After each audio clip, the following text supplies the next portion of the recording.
Good evening বন্ধুরা, তোমরা সবাই দেখছো Delhi Bengali kitchen one and blog. আমি রাধা।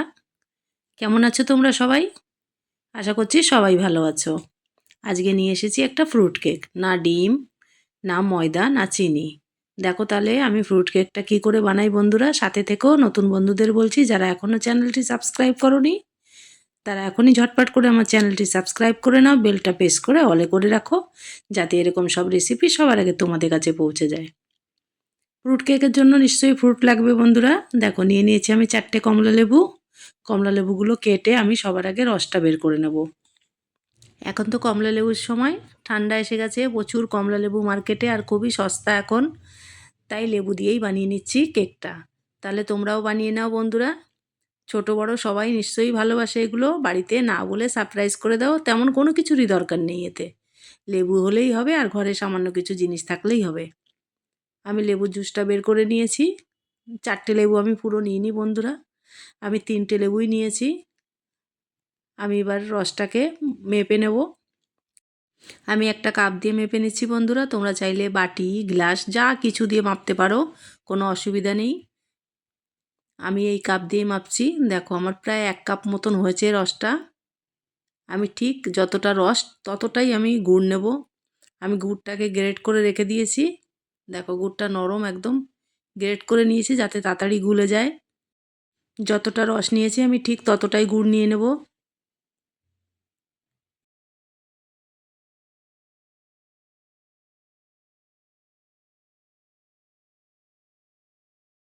গুড়টাকে আমি ভালো করে রসের সাথে মিলিয়ে নেব।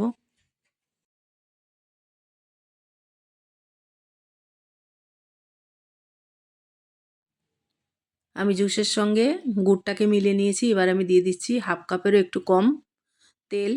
বন্ধুরা যে তেলটা ব্যবহার করবে তোমরা চাইলে এর সাথে কিন্তু বাটারও দিতে পারো, তবে আমি ঠান্ডার দিনে তেলটাই দিচ্ছি, এটা ঝটপট করে মিশেও যায়। আমি নিয়েছি বাদাম তেল। তোমরা যে কোনো তেল নেবে যাতে কোনো ফ্লেভার নেই সেই তেলটাই তোমরা নেবে। তেলটাকেও আমি ভালো করে মিশিয়ে নিয়েছি। এবার নিয়ে নেব আমি 1 কাপ আটা। তোমরা চাইলে আটার জায়গায় ময়দাও ব্যবহার করতে পারো, তবে আটা দিয়ে একটু হেলদি হয়। বন্ধুরা যদি আটা দিয়ে তোমরা কেক না খেয়ে থাকো একবার অবশ্যই করবে। আমি কেক আটা দিয়েই করেছিলাম, খুবই টেস্টি হয়েছিল খেতে। আমি 1 কাপ আটা নিয়ে নিয়েছি। আটাটাকে ভালো করে আমি এর ভিতরে মিশিয়ে নেব।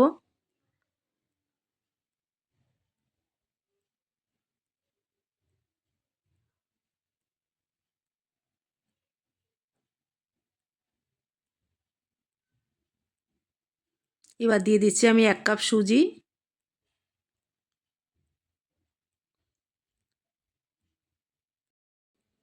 মানে মিশিয়ে নেব।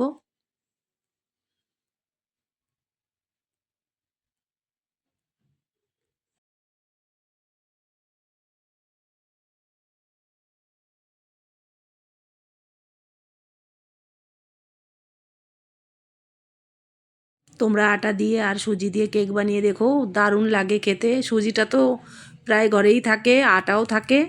এই জন্য বলছি বাজার থেকে কিছু কেনার কোনো দরকার নেই বন্ধুরা। খেতে ইচ্ছে করলে শুধু ঘরে লেবু থাকলেই হবে। দিয়ে দিলাম 1 চামচ বেকিং পাউডার আর 1 চামচ 4 ভাগের 1 ভাগ দিয়ে দিলাম বেকিং সোডা। এবার ভালো করে মিশিয়ে নেব। বেকিং সোডাটা কিন্তু একটু কম দিও বন্ধুরা, বেকিং পাউডারটা একটু বেশি পড়ে।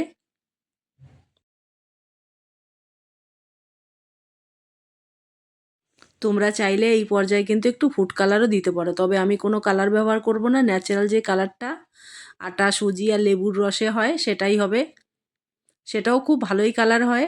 তবে তোমরা যদি চাও যে অরেঞ্জ কালার করবে তাহলে একটু ফুড কালার দিতে পারো। আমি এতে কোনো এলাইচির দানা ফানা কিছু দিচ্ছি না, তোমরা চাইলে দিতে পারো।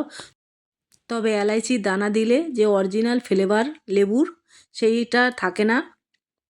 এলাইচির ফ্লেভারটা হয়ে যাবে তখন, তখন কিন্তু অরেঞ্জের কোনো ফ্লেভারই থাকবে না। অনেকটা ঠিক হয়ে গেছে। আমি দিয়ে দিলাম অল্প পরিমাণে দুধ।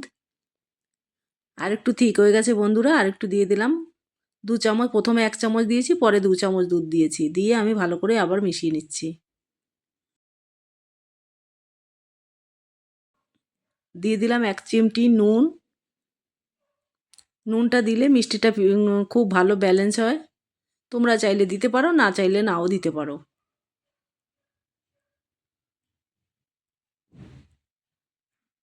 ঠিক এরকম ঠিক হবে।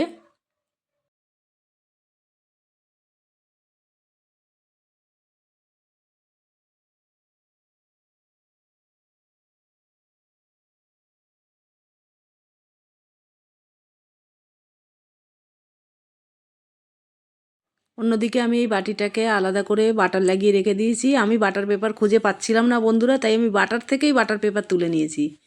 এবার আমি দিয়ে দিচ্ছি।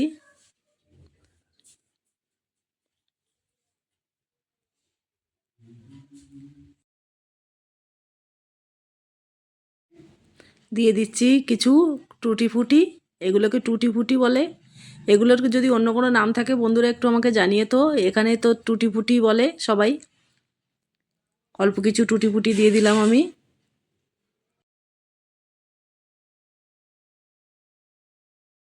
টুটি ফুটিটা দিলে বেশ একটু কালারফুল লাগে, দেখতে খুব ভালো লাগে, বাচ্চারা খুব পছন্দ করে বন্ধুরা।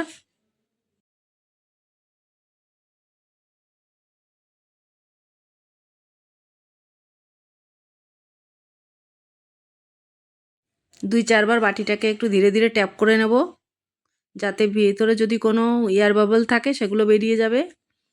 অন্য পাশে আমি প্রায় 5 মিনিট ধরে কুকারটা গরম বসিয়ে দিয়েছিলাম। কুকারটা খুবই গরম, তাই আমি সাঁড়াশিতে ধরে বাটিটা রাখছি। আমি কেক টিনে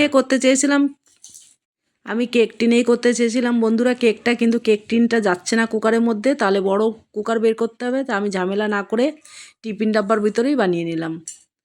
এবার কুকারটা বন্ধ করে দিয়েছি, সিটিটা আমি খুলে দিলাম।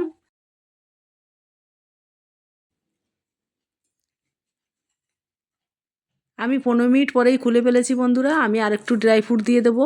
এই ড্রাই ফ্রুটটা যদি আগে দেওয়া হয় তাহলে সব ভিতরে চলে যায়, উপরে আর দেখা যায় না। মিনিট পরে একটু খুলে আবার ড্রাই ফ্রুটগুলো দিয়ে দিলাম। এবার আমি ঢেকে 20 মিনিট পরে আর খুলবো।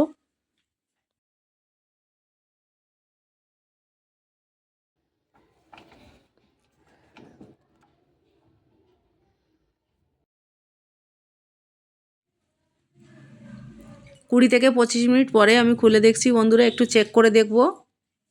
দেখে মনে হচ্ছে হয়ে গেছে।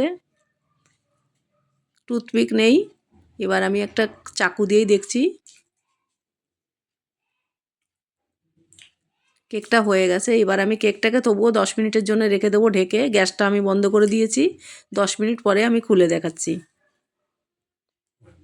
কুকারটা ঠান্ডা হয়ে গেছে বন্ধুরা। এখন তো অনেকটাই ঠান্ডা, তাই ঝটপট করে জিনিস ঠান্ডাও হয়ে যায়। এবার আমি তোমাদের বের করে কেটে দেখাচ্ছি। খুবই ভালো হয়েছে কেকটা, একদম সফট আর সুন্দর দেখতেও হয়েছে বন্ধুরা। তোমরা চাইলে কিন্তু ফুড কালার দিতে পারো। দেখো ফুড কালার ছাড়াও কিন্তু কত সুন্দর কালার হয়েছে, আর সব ড্রাই ফ্রুটগুলো উপরেই দেখা যাচ্ছে। তাহলে চলো কেটে দেখাই। তাহলে আমার সকল বন্ধুদের বলছি, যারা এখনও আমার চ্যানেলটি সাবস্ক্রাইব করোনি প্লিজ সাবস্ক্রাইব করে নাও বন্ধুরা। আর আমার এই রেসিপিটা মানে কেকের রেসিপিটা যদি তোমাদের সবার ভালো লেগে থাকে একটা লাইক কমেন্ট করে দিও, কাছের লোকেদের কাছে শেয়ার করে দিও। আর এরকম সব রেসিপি পেতে আমার ছোট্ট চ্যানেলটি সাবস্ক্রাইব করে তোমরা সবাই ভালো থেকো আর আমার সাথে থেকো। দেখো বন্ধুরা, খুবই সুন্দর হয়েছে, মোলায়েম একদম মুখে দিলে, আর কালারটাও খুব ভালো হয়েছে। তাহলে 25শে ডিসেম্বরে এরকম কেক বানিয়ে নাও বন্ধুরা, আর তোমরা ভালো থেকো।